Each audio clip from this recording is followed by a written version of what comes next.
Yes, hello mga baby love. Ang ulam namin ngayon ay pakbet. Ayan. Ito ay tinakpan ko. Parang medyo na overcook, no? Pero okay lang naman mga baby loves ko. Kasi yummy yummy pa ito. Ayan. Sauce pa lang ulam na mga baby loves ko. Ayan. Ang pakbet ni Rochelle. At syempre mayroon tayo ditong pipino at grapes. Yan.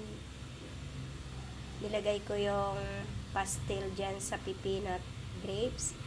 Dahil yan muna ang kakainin natin ngayon mga baby loves, ha.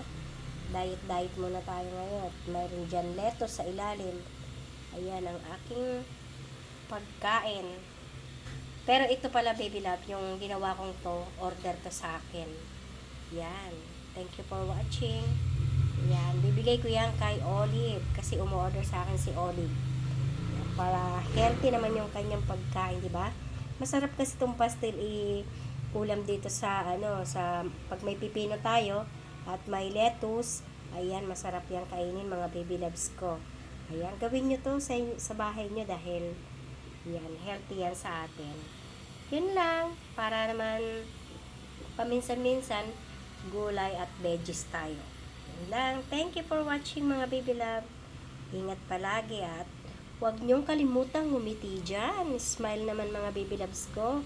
Yung mga ka-FB reels ko dyan, mga friends ko. Yan, papalo naman ang page ko mga baby loves. At pa-comment naman dyan. At kung anong gagawin niyo dyan sa akin, ganun din ang gagawin ko sa inyo mga baby loves ko. Ha?